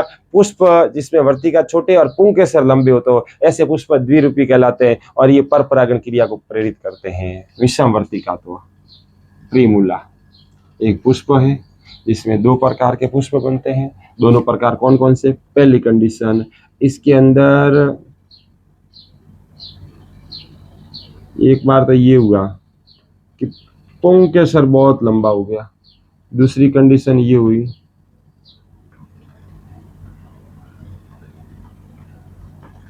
वर्तिका बहुत लंबी हो गई। ये कंडीशन आया दोनों समझ में? पुंकेसर बहुत लंबा हो गया है, दूसरे में वर्तिका बहुत लंबी हो गई है। विषम वर्तिकात्व, प्रिमिला की बात कर रहे हैं। ये दोनों प्रकार के पुष्प किसके हैं? प्रिमिला के। ये एक पुष्प है और इस पुष्प की दोनों कंडीशन आपको बताई है। फिर इसमें एक शब्द याद रखना, बीज प्रजनन युक्तियां, यानी ऐसी युक्तियां या विधियां जो स्वपरागण को दबाती है और पर परागण को बढ़ाती है। ये सारी सवबंध्यता, एक लिंगता, भिन्न काल्पकता, हर्कोगेमी, विषम वर्तिका, तो ये सब क्या कर रहे हैं? स्वपरागण को रोक रहे हैं, पर परागण को बढ़ा रहे हैं। इसे कहते हैं बही प्रजनन युक्तियां। बिल्कुल, ये सीधा सीधा प्रश्न आता है। क्या आता है? बही प्रजनन युक्तियां किसे कहते हैं? ये स्वपरागण को रोककर पर परागण को बढ़ावा देती है, पर परागण को बढ़ावा देती है, उसे कहते हैं बही प्रजनन युक्तियां। कंप्लीट चीज है। परागण के प्रकार, परागण आपको दो प्रकार का बताया, स्वपरागण एक, पर परागण दो। स्वपरागण में दो प्रकार, सवयुग्मन और सजात पुष्पी परागण। एक पादप है, उसके एक ही पुष्प के बीच में परागण निकलकर या फिर एक ही पुष्प के बीच में युग्मकों का ट्रांसफर हो, यानी कि एक ही पुष्प के परागकोश से निकलकर उसी पुष्प के वर्तिकाग्र पर गिरे। प्लांट सेम रहे लेकिन पुष्प चेंज हो जाए, जाति सेम रहे लेकिन प्लांट चेंज हो जाए। स्वपरागण सबसे पहले, इस स्वपरागण के अंदर सब युग्मन में अनुकूलन क्या क्या हो सकता है जिसके कारण स्व युग्मन होने के ज्यादा चांस है? उभयलिंगता, समकालपक्वता, अनुन्मिलिता। द्विलिंगी पुष्प है, चांज है, एक ही टाइम पर दोनों बन रहे, चांज है। पुष्प बंद है, मौके ही मौके हैं। फिर आता है पर परागण, इसमें अनुकूलन, स्वबंध्यता है, खुद के परागण एक्सेप्ट ही नहीं कर, आकर गिर गए लेकिन उस परागण को प्रस्फुटन का मौका ही नहीं मिलेगा। एक लिंगता, एक पुष्प पर एक ही लिंग है, या तो पुंकेसर है या स्त्री केसर है, फिर स्वपरागण होगा ही नहीं। भिन्न कालपक्वता, जब मेल गैमेट बनते हैं तब फीमेल गैमेट नहीं होता है, जब फीमेल गैमेट बनते हैं तब मेल गैमेट नहीं बनते, चाहे द्विलिंगी हुआ तो भी। और एक हर्कोगेमी याद रखना, जिसके अंतर्गत वर्तिकाग्र और परागकोश के बीच में प्राकृतिक अवरोध पाया जाता है, जैसे कैरियोफाइलेसी बताया था, जिसमें स्त्री केसर बहुत लंबा हो जाता है, पुंकेसर छोटा रह जाता है। जैसे विषम वर्तिकात्व, विषम वर्तिकात्व में एग्जाम्पल प्रिमुला का याद रखना, जिसमें दो प्रकार के पुष्प बनते हैं। एक जिसके अंदर पुंकेसर खूब लंबा रह जाता है, स्त्री का सिर छोटा, वर्तिका बहुत छोटी, दूसरे में वर्तिका खूब लंबी हो जाती है, पुंकेसर छोटा रह जाता है। ठीक, ये सारे और बई प्रजनन युक्तियां लास्ट में बताया, बई प्रजनन युक्तियां जो स्वपरागण को रोके और पर परागण को बढ़ाए, और स्वपरागण को रोककर पर परागण को बढ़ाने वाली युक्तियां स्वबंध्यता, एक लिंगता, भिन्न काल पक्वता, हरकोगैमी और विषामवर्तिकात्व, सारे टॉपिक याद रखना। हेलो, अर्कोगैमी। तो बई प्रजनन युक्तियां किसे कहेंगे? ऐसी युक्तियां जो स्वपरागण को रोककर पर परागण को बढ़ावा दे, उसे बई प्रजनन युक्तियां कहते हैं। इसमें कौन कौन आएगी? स्वबंध्यता आएगी, एक लिंगता आएगी, भिन्न काल पक्वता आएगी, हरकोगैमी आएगी, विषमवर्तिकात्व आएंगे। ये सब क्या कर रहे हैं? स्वपरागण को रोक रहे हैं, पर परागण को बढ़ा रहे हैं। बोलो, एकदम परफेक्ट है कि नहीं? हम पढ़ रहे हैं पर परागण। अब पर परागण की भी अलग अलग विधियां हैं, यानी कह सकते हैं कि अपने पुष्प पर परागण तो ऐसे ही टूट कर गिर जाए क्या, लेकिन किसी और पर भेजना है तो थोड़ी मशक्कत रहनी की। पर परागण की विधियां, मेथड ऑफ पर परागण। वीडियो बंद तो नहीं हो गया? देखने दो। चलो, पर परागण की विधियां, method of cross pollination, allogamy, xenogamy, खूब बताया। पर परागण की विधियां, पर परागण की विधियां मुख्य रूप से इसमें भाग लेने वाले अभिकर्मक के आधार पर, यानी कौन करवा रहा है पर परागण, कौन परागकणों को ट्रांसफर कर रहा है के आधार पर ये दो प्रकार की होती है। किसके आधार पर मैं डिवाइड कर रहा हूं? अभिकर्मक के आधार पर। अभिकर्मक बोलो या फिर मैं बोल दूं एजेंट के आधार, एजेंट के आधार पर ये दो प्रकार की होती है। एक एजेंट है वो सजीव है, एक निर्जीव है। अभिकर्मक है वो, यानी मैं कह सकता हूं अजैविक परागण कर्मक, अजैविक परागण कर्मक बोल दो या कर्ता बोल दो, अजैविक। अबायोटिक क्या कहा जाता है? Abiotic pollination agent. और अजैविक के बाद दूसरे आएंगे जैविक, बायोटिक एजेंट। यानी कुछ सजीव होंगे जो परागण के ट्रांसफर में हेल्प करेंगे, कुछ जो निर्जीव घटक होंगे, जो अजैविक घटक होंगे, वो परागण में हेल्प करेंगे। तो ये है निर्जीव परागण करता। कौन है? निर्जीव परागण करता है, यानी कह सकते हैं कि अजैविक इकाइयां होगी। और निर्जीव परागणकर्ता के अंतर्गत आते हैं, एक तो आता है कि ये हवा द्वारा जा सकते हैं, वायु द्वारा जा सकते हैं, ये जल द्वारा जा सकते हैं। वायु द्वारा होता है तो उसे कहते हैं वायु परागण, वायु द्वारा हो तो उसे कहते हैं वायु परागण, जल द्वारा हो तो उसे कहते हैं जल परागण। क्या कहा है? वायु द्वारा हो तो उसे वायु परागण, या इसे कहते हैं एनिमोफिली, एनिमोफिली। क्या कहते हैं? एनिमोफिली। और जल द्वारा, जल के लिए सब चलता है हाइड्रो, हाइड्रोफिली, हाइड्रोफिली। तो वायु परागण एनिमोफिली, जल परागण हाइड्रोफिली। दूसरे आते हैं जैविक परागण करता, जैविक एजेंट। और जैविक एजेंट में किस किस द्वारा हो सकता है? ये कीटों द्वारा हो सकता है। कीटों कहते हैं इनको एंटोमोलॉजी, तो इनको कहेंगे एंटोमोफिली। क्या कहेंगे? एंटोमोफिली। कीटों द्वारा होता है। इसके द्वारा पक्षियों द्वारा होता है, पक्षियों का अध्ययन कहलाता है ऑर्थिनोलॉजी, तो यहाँ पर कहेंगे ऑर्थिनोफिली। पक्षियों द्वारा होता है, चमगादड़ द्वारा होता है, घोंघों द्वारा होता है, चमगादड़, घोंघे, चिट्टियां, कुछ जंतुओं द्वारा, ये जंतुओं द्वारा हो तो उसे कहते हैं जूफिली, जंतुओं द्वारा हो तो उसे कहते हैं जूफिली। ये सब। अब वायु परागण, अजीवीय विधियों में सबसे सामान्य प्रकार का वायु परागण होता है, जिसे कहते हैं एनिमोफिली। वायु परागित पुष्पों की कुछ विशेषताएं होती है। पुष्पों की विशेषता, वायु परागित के अंदर पुष्प की विशेषता, कि पुष्प कैसा होना चाहिए, सुनना। वायु परागित पुष्पों के अंदर, पुष्प में लगभग अंडाशय में केवल एक बीजांड होता है, ऐसे पुष्पों के अंदर केवल एक बीजांड होता है, केवल एक बीजांड। ठीक, ये विशेष शब्द याद रखना। इसमें पुष्प क्रम होते हैं वो असंख्य क्रम में पाए जाते हैं। जैसे कि आपने मक्के के भुट्टे को देखे हो, जो मादा पुष्प होता है वही उसकी बात कर रहा है, मक्का का भुट्टा। ये पुष्प की विशेषता बता रहा है जिसमें वायु परागण आसानी से हो। दूसरी कंडीशन में देखा वायु परागित पुष्प के परागकोश की विशेषता बताए कि इनमें परागकोश कैसा होना चाहिए, परागकोश मुक्त दोली होना चाहिए, एकदम फरे इधर उधर हिलते रहना चाहिए। वायु परागित पुष्प अनावृत होना चाहिए। परागकोश कैसा होना चाहिए, अनावृत होना चाहिए। परागकोश कैसा होना चाहिए, मुक्त दोली होना चाहिए। स्वतंत्र रूप से इधर उधर हिलता रहे, परागकण जड़ते रहे, हवा के माध्यम से उड़ते रहे, ये परागकोश होना चाहिए। फिर वायु परागण करवा रहे उनके परागकण कैसे होने चाहिए, परागकण हल्के होने चाहिए, चिपचिपाहट चिपचिपाहट सहित होने चाहिए कि रहित होने चाहिए, रहित होने चाहिए, वरना वहां कहीं चिपक गए तो फिर हवा वहां से उखाड़ के थोड़ी ले जा सकती, पॉसिबल ही नहीं है।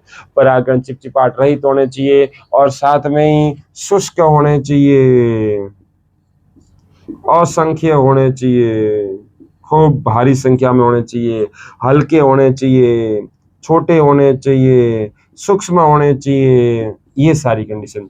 वायु परागण, वायु द्वारा होने वाला परागण, वायु परागण।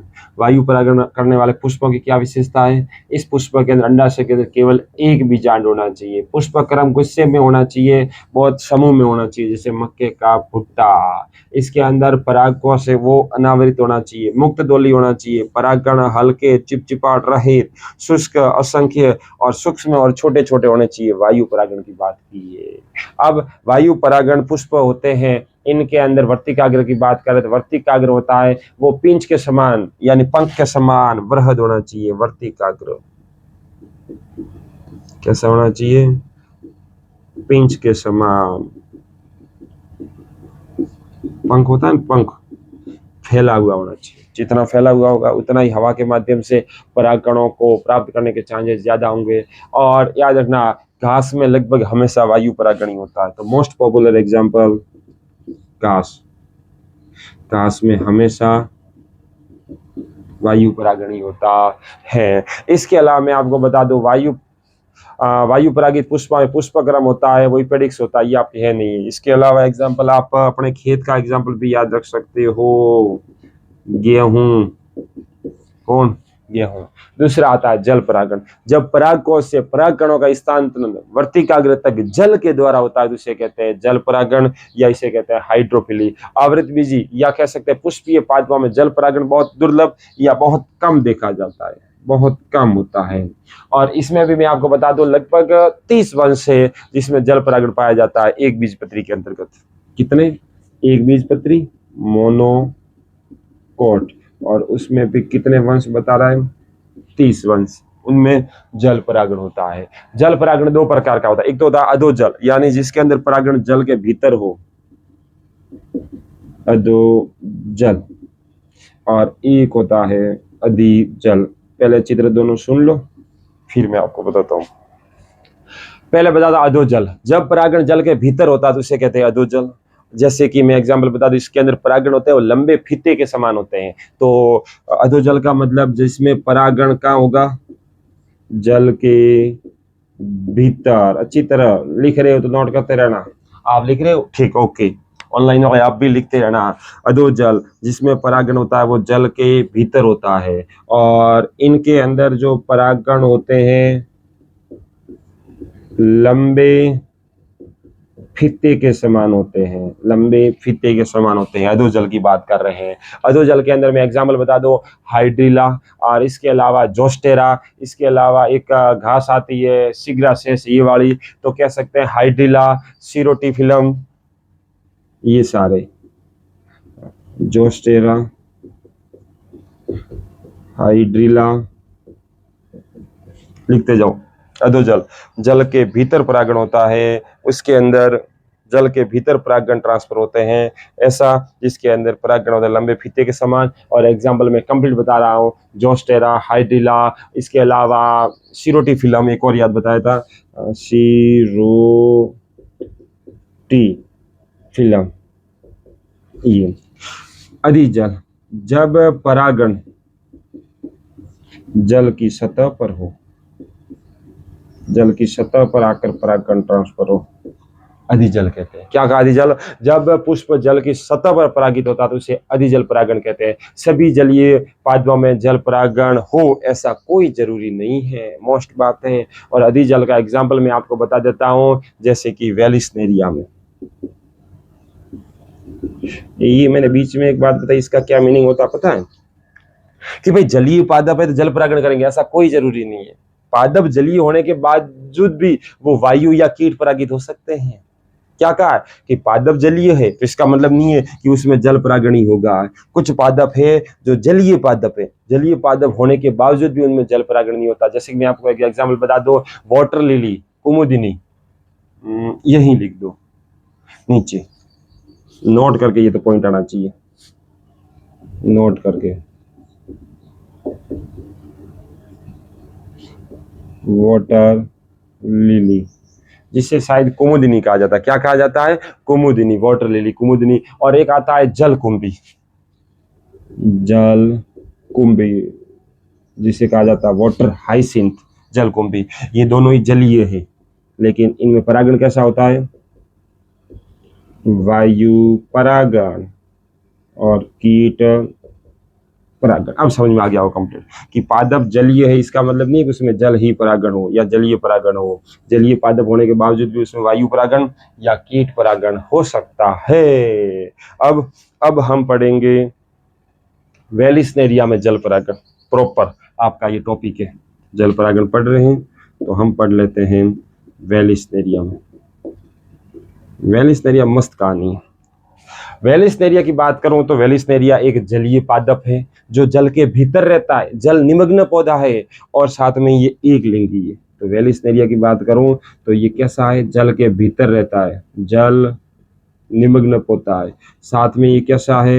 एक लिंगी है, यानी कि स्त्री केसर और पुंकेसर कंप्लीट दोनों ही पृथक या सेपरेट या अलग अलग पाए जाते हैं। इसके अंदर नर पादप होता है, वो नर पुष्प उत्पन्न करता है जो टूटकर बंद अवस्था में आकर जल की सतह पर तैरने लगते हैं। और उसी टाइम मादा पुष्प जो कुंडलित लगाकर नीचे बैठा था वो कुंडलित खुलता और ऊपर की तरफ आ जाता है। देखो ये जैसे जल की सतह है और यहाँ तक जल भरा हुआ है, ठीक। इसके अंदर जैसे कि मादा पुष्प होता है, वो मादा पुष्प इस तरह कुंडलित होता है, यार ये इसकी वर्टिकल जल की सतह के भीतर। और ये है नर पुष्प। जैसे दोनों पुष्प अलग अलग होते हैं, जैसे नर पुष्प परिपक्व हो जाता है तो परागकोश को फ्री कर देता है, परागकोश ऊपर आकर तैरने लगता है। उसी टाइम उसी काल के अंदर पक्वता आती है और ये सारा कुंडलन खुलता है और कुंडलन खुलने पर ये इस तरीके से भी ऊपर आ जाता है। तभी ये परागकोश इसके संपर्क में आता है और पराग कणों को ये वापस प्राप्त करके ये कुंडलन वापस होता है, अतिकुंडलित होता है और ये लेकर वापस अंदर बैठ जाता है। यानी परागकण का ट्रांसफर हुए जल की सतह पर, लेकिन दोनों पौधे यानी कि वेलिस्नेरिया के पौधे, जो मादा पौधा और नर पौधा दोनों है कैसे पौधे? जल निमग्न। कैसे हैं? जल निमग्न। यहाँ पर परागण होता है ना, परागण वो होता है अधिजल, लेकिन पौधे कैसे हैं? अधोजल। बहुत गजब चीज है कि नहीं है? वेलिस्नेरिया पौधे जल के भीतर रहते हैं, लेकिन पराग कणों का ट्रांसफर करने के लिए या गैमेट का ट्रांसफर करने के लिए, गैमेट लेने के लिए कहाँ आते हैं? जल की सतह पर। मादा पुष्प बनता है, मादा पुष्प कुंडलित रहता है, लेकिन जैसे ही परागकण झड़कर जल की सतह पर आकर तैरते हैं तो उसी टाइम यहाँ से ये वर्तिका लंबी होती है, कुंडलन खुलता है और ये बाहर आते हैं और बात आते ही तुरंत ये परागकणों को प्राप्त कर लेता है और इसके बाद ये मादा पुष्प बंद हो जाता है और वापस कुंडलित होकर जल की सतह के अंदर नीचे बैठ जाता है। गजब है भाई वेलिस्नेरिया, प्रकृति ने मस्त तरीके से इसको संजोया। ये कंप्लीट कहानी हुई। अब वेलिस्नेरिया में जल परागण पूरा हुआ। अब जल परागण मोस्ट बात तो यही है कि वेलिस्नेरिया आपके सिलेबस में दिया हुआ है। अब इसके बाद आपको याद रखना है, कुछ होते हैं जो जल के भीतर परागण करते हैं। ये तो जल के सतह पर करवाया, जल के भीतर परागण करते हैं। एग्जाम्पल बताए थे, जोस्टेरा, हाइड्रिला, ठीक है कंप्लीट बता दिए, सीरोटिफिलम, कोई दिक्कत जैसी बात नहीं है। फिर आता है कीट परागण। कीट परागण, कीट अधिकतर कीटों द्वारा ही परागण होता है। हम कह सकते हैं ये रंग बिरंगे सौंदर्य युक्त पुष्प दिखते हैं, इसके पीछे का राज है कीट, अगर कीट परागण करना छोड़ दे तो आधे पुष्पीय पादप खत्म हो जाएंगे। और इसमें कीटों में भी कौन कौन, मैं ऊपर की तरफ ले लेता हूं, मधुमक्खियां, मधुमक्खियां, हनी भी कह सकते हैं, मधुमक्खियां, इसके अलावा मैं कह सकता हूं तितलियां, पतंगे, तितलियां, पतंगे, इसके अलावा कह सकता हूं बीटल। इन सभी के अंदर कैसा परागण होता है, कीट परागण होता है। यानी ये कीट है और ये सभी मिलकर परागण, कीट परागण करवाते हैं। यानी पादपों के अंदर कीटों द्वारा होने वाले परागण को कौन सा परागण कहा जाता है, कीट परागण कहा जाता है। और कीट कौन कौन से, मधुमक्खियां, तितलियां, पतंगे, बीटल। और इसमें भी लगभग 80% परागण केवल मधुमक्खियों द्वारा होता है, कीट परागण। कीट परागण में भी 80% परागण कौन करवाती है, मधुमक्खियां करवाती है। अब कीट परागण कोई नॉर्मल तरीके से तो होगा नहीं। कीट परागण करवाने के लिए कीट परागणी पुष्प की कुछ विशेषता होनी चाहिए। दूर से पुष्प दिखना चाहिए, देखो रंग बिरंगा, रंग बिरंगा, सौंदर्यवर्धक, गंध आ रही है, स्मेल आ रही है, पुष्प उसके बाद खींचा चला जाएगा। पुष्प, कीट परागणी पुष्प कैसा होना चाहिए, चमकदार होना चाहिए, दूर से ही दिखना चाहिए, चमकदार होना चाहिए, रंगीन होना चाहिए, और उसमें से स्मेल आनी चाहिए, यानी गंध युक्त होना चाहिए। और सबसे मोस्ट बात, वो मकरंद युक्त होना चाहिए। ये बात होनी चाहिए। कीट परागणी पुष्प की क्या विशेषता होनी चाहिए, चमकदार होना चाहिए, रंगीन होना चाहिए, मकरंद युक्त होना चाहिए, गंध युक्त होना चाहिए। इसमें परागकण खुरदरे और चिपचिपे होने चाहिए। सुनना आप, क्योंकि परागण जितने ही चिपचिपाहट वाले होंगे, खुरदरे होंगे, उतने ही कीट से चिपक कर दूसरी जगह जाएंगे। तो कीट परागणी पुष्प के अंदर परागण की क्या विशेषता है, परागकण की क्या विशेषता है। कीट परागणी पुष्प के अंदर या कीट परागणी पुष्प होते हैं, उनके जो परागकण होते हैं वो, पहली बात, वो खुरदरे होने चाहिए ताकि कीट की सतह पर चिपके। साथ में वो चिकने होने चाहिए, रफली होंगे तो चिपकेंगे, या लुब्रिकेंट होगा, चिकनाट होगा तो वो चिपकेंगे। तो ये हुई परागकणों की विशेषता है। अब इसके बाद आपको एक प्रॉपर पढ़ना है युक्का जाति में परागण, युक्का प्रजाति में कीट परागण पढ़ना है। चलो, काफ़ी वीडियो लंबा हो गया है और इनके भी टाइम हो रहा है जाने का, तो बाकी की चीज़ें कल की क्लास में पढ़ेंगे और कल लगभग इस चैप्टर को कंप्लीट कर देंगे। चीज़ों से जुड़ते रहो, बार बार पढ़ते रहो और इसी चीज़ों को बार बार रिवाइज करते रहो। जब भी क्लास में आओ पेन और कॉपी लेकर बैठो और प्रत्येक चीज़ को लिखते रहो। जितनी बार चीज़ों को लिखोगे उतनी बार चीज़ें अच्छे से प्रिपेयर होगी, अच्छे से लॉन्ग टाइम याद रहेगी। ऑफलाइन वाले सुन लिया, आ जाओ ऑनलाइन वाले, आपको कह रहा हूँ विशेष रूप से, जब भी क्लास में आओ लिख दिया करो सारी चीज़ों को, क्या बताया है, क्या पढ़ाया है, किस तरह कौन सी चीज़ कैसे सीक्वेंस में आ रही, साथ साथ में लिखते रहो। स्पीड के साथ वीडियो चला दिया करो, लेकिन चीज़ों को देखो।